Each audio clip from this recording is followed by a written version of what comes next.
ladies and gentlemen, and the media. We would like to invite you to this press conference, and this press conference is on behalf of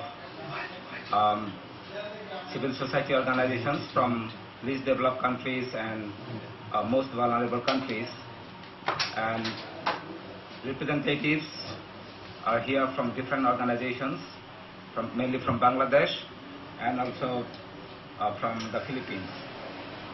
And we are present here to express the concerns of civil society organizations on their ongoing COP21.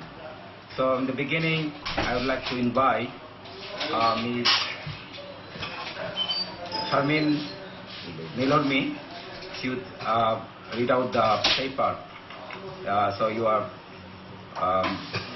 the floor. Thank you. No more rhetoric, science supports survival. We, the civil society networks working on climate change in least developed countries and most vulnerable countries, are profoundly shocked by the low ambition expressed by the global leaders and their use of old rhetoric in order to avoid their responsibilities to save the world under a UNFCCC regime, which paved the way for a concerted global effort under the common but differentiated responsibilities and respective capacities, CBDRRC.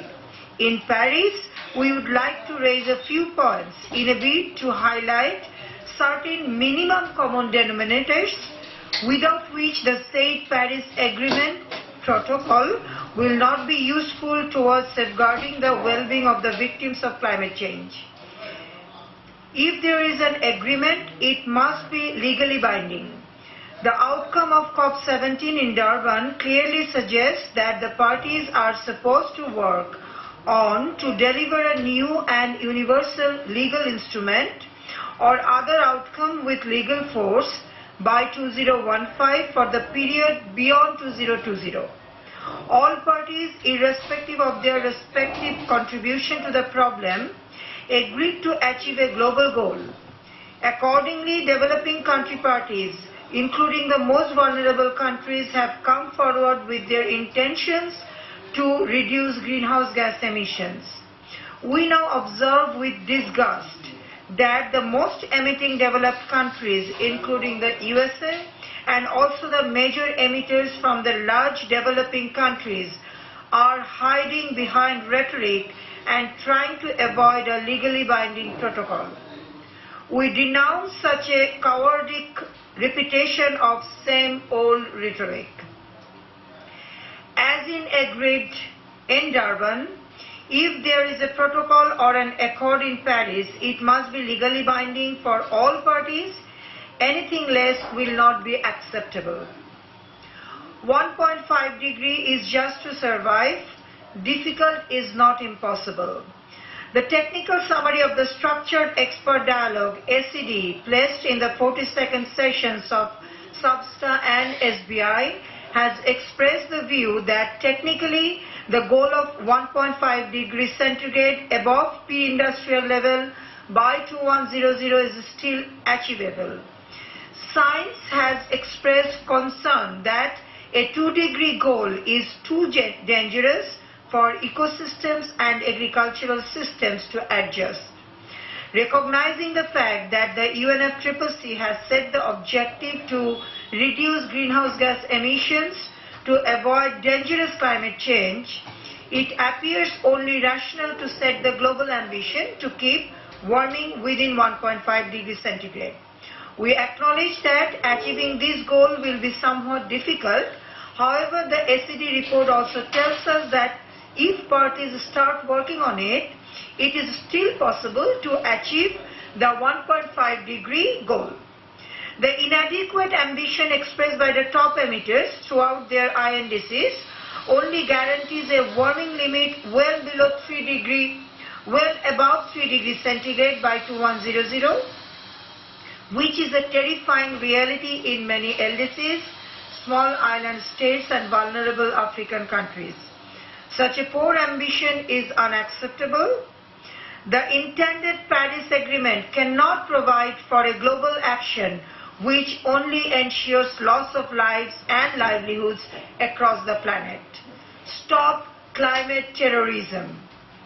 We affirm our position in favor of 1.5 degrees centigrade warming limit, which science tells us as feasible and beneficial for humankind.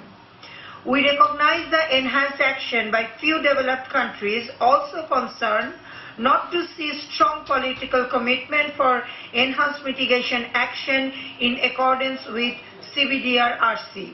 However, we want to see the commitment for a deeper emission cut with a peaking in 2020 by developed countries, 2025 by large developing countries with emerging economy, and 2030 by LDCs, small island states and African vulnerable countries. Accordingly, we demand the developing country parties and high-emitting developing countries with emerging economies must reassess their contributions as commitments and will report it to COP. Global goal, what it means for adaptation. In adaptation, global is not clear as to exactly what it entails. Adaptation is context specific. A global financing goal for adaptation can be set up. Additionally, the need for capacity building to adapt within a given time frame can be framed. Loss and damage, already damaged on a verge to get lost. An international mechanism on loss and damage must draw upon, further develop and elaborate on the work of the Warsaw International Mechanism for Loss and Damage associated with climate change impacts. The development of modalities and procedures for the mechanism's operation and support must be sorted out in this agreement. As previously decided, if loss and damage will be discussed and agreed throughout 2016 and 17, a placeholder for loss and damage must be designated in the new agreement so that the outcome of the 2017 review may automatically be inserted as and when it is agreed. We affirm the text of Article 14F in Cancun Adaptation Framework to consider coordination and cooperation with regard to climate change, induced displacement, migration and planned relocation. Where appropriate, at national, regional and international levels, loss and damage must entail the issue with due emphasis that has been initiated since Cancun Decision 1 CP16. We reiterate that there must not be any form of resource transfer from community or from poor countries in the name of insurance or reinsurance or any market mechanism under loss and damage decision. Thank you. Thank you very much, Ms. Sharmin Nilormi. Now, I would like to invite a couple of questions from you, and we have Mr. Shamsud Duha to respond to your questions. So, and also from others who are sitting on the podium. Yes, please. Could you please identify yourself, please? Thank you very much. From the faith communities, Archbishop Seraphim. I like to get the comments of the members of the panel for three areas. First of all, participation of all the parties, something which is missing in the Kyoto Protocol. Number two, implementation, as you emphasize here, and timing. And the number third, why not to come also with specific proposals for the finance? Today, the 5 permanent members of the Security Council spend more than $900 billion for military developments. And in the beginning of the conference, the chairman of the conference emphasized that climate change is a threat of our security and our peaceful coexistence. And since the decision is related to our future, why not to come also with specific proposals how to get the finance? Thank you. And here.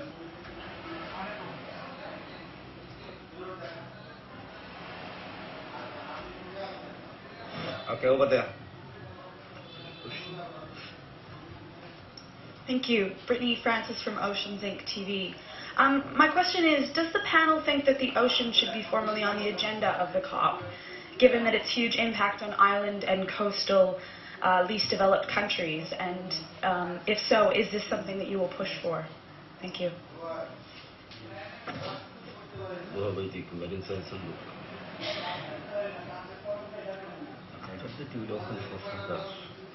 After the two of further contribution from the panel. Thank you very much for the questions, and this is very important. You raised about finance, and there are many discussions in relation to finance. If we consider COP negotiation, developed countries pledged for generating or mobilizing $100 billion by 2020, and they made the commitment in Copenhagen, under Copenhagen Accord. But right now, the country parties are asking other countries, developing countries, to contribute to the finance. In that relation, our proposition is to the developed countries, first fulfill your commitment. I mean, first mobilize or generate $100 billion by 2020, then you can ask other country parties to contribute with the additional money if it is required. But our proposition is to asking developing countries to fulfill their commitment first.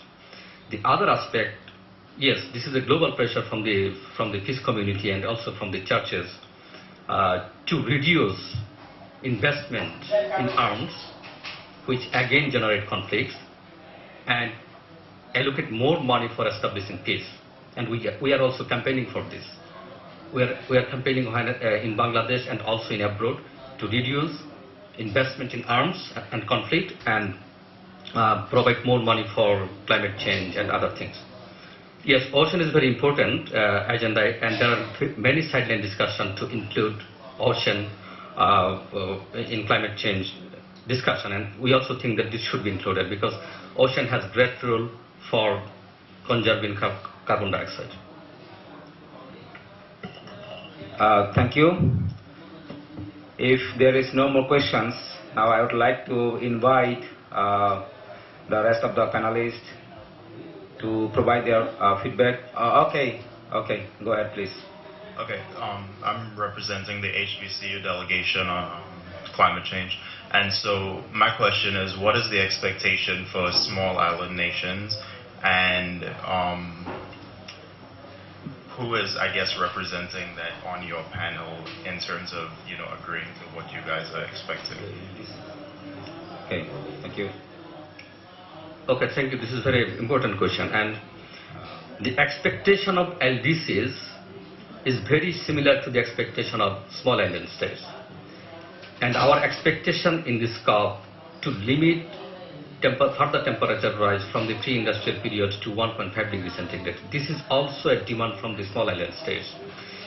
And if you allow temperature rise to 2 degrees centigrade, there is a chance, there is a threat to all small island states to go underwater, similar to Bangladesh, and also some other countries.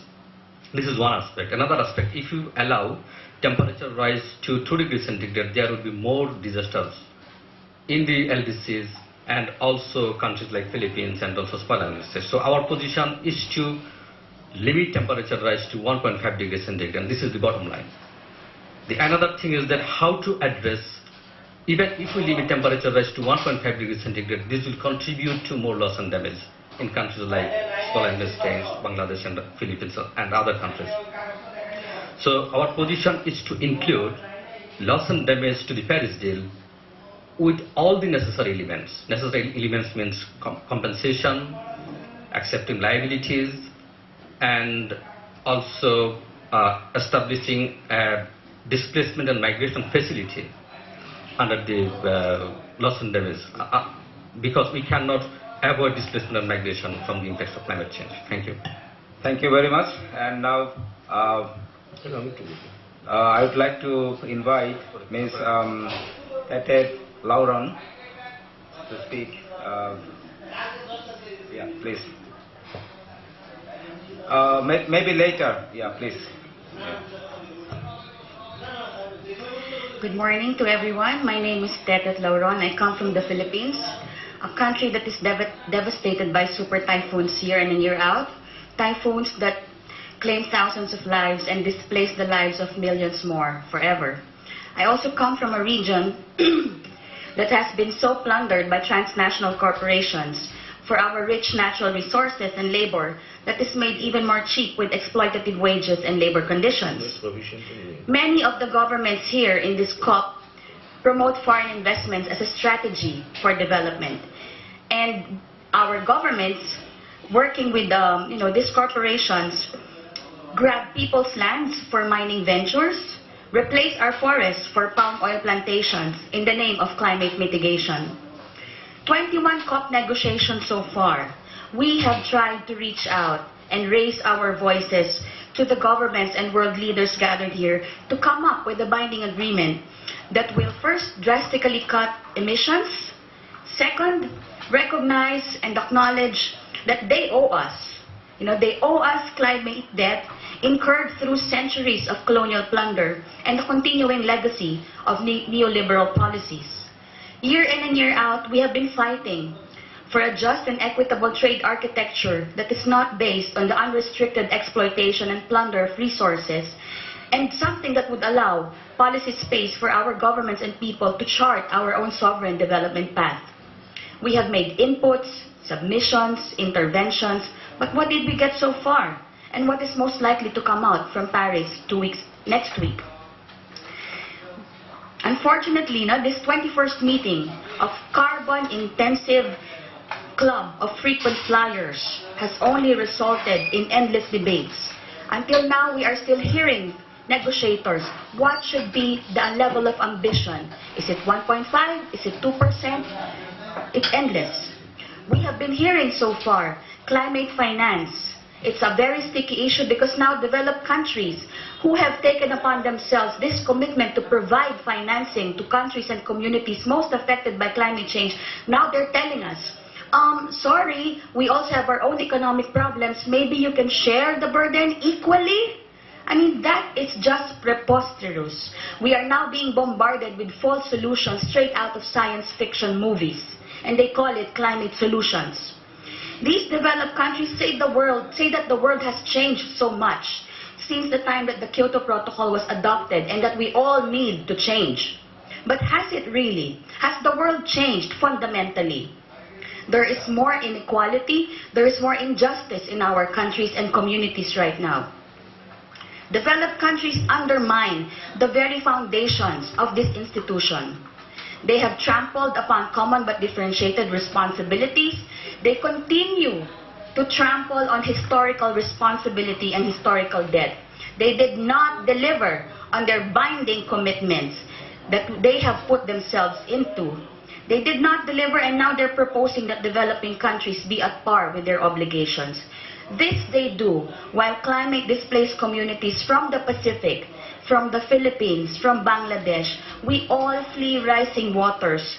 We are drowning. Our homes and our livelihoods are drowning. This they continue to do while Syrians brave the dangerous Mediterranean waters to escape conflict, of which climate change is a key driver. I come from a country that has been said that we are coming from poor and vulnerable communities. I am sick and tired of being called poor and vulnerable. Let us now discuss, why are we poor? Why are we vulnerable?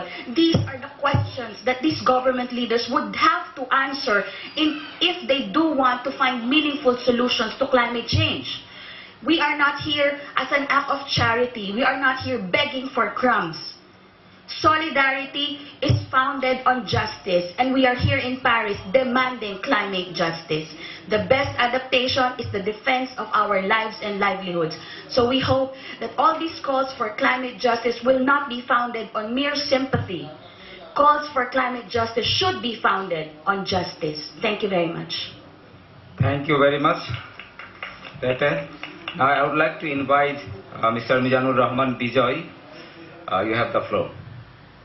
Thanks to all, in Paris, we have seen in previous, also experienced in previous COP, that's the diplomatic, very diplomatic process, and lastly end with the victory of some polluters and the failed of the most vulnerable people. It's clear we have a few bottom line or red line demands, that 1.5 degree, include loss and damage and migration in this protocol, and also no loan provision in the name of climate financing anyhow.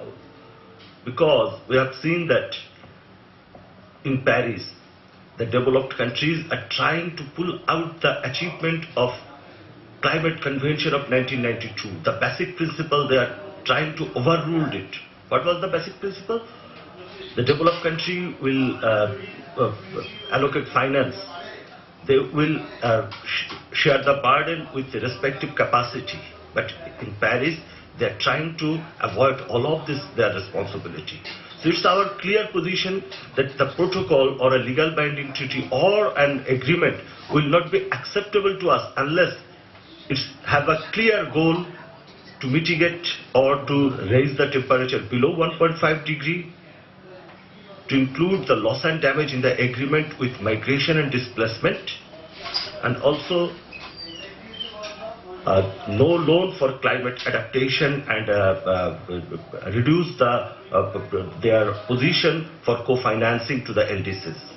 That's our clear message to everyone. I think it's enough from this press conference, and thank you to all. Thank you. And maybe we can take two questions, 2, 3. I don't know. We don't have time. We only have 5 minutes. Yeah, please.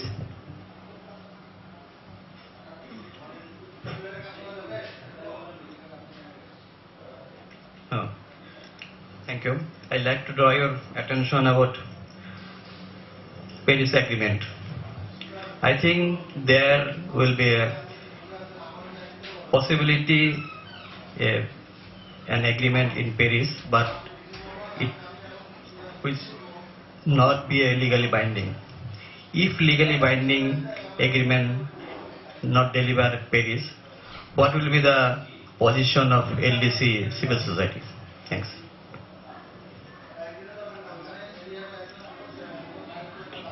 My name is Bonani Mullik. I am from the Daily Observer newspaper. I am from Bangladesh. May I know, in your presentation you have mentioned that developed country, they are trying to ignore the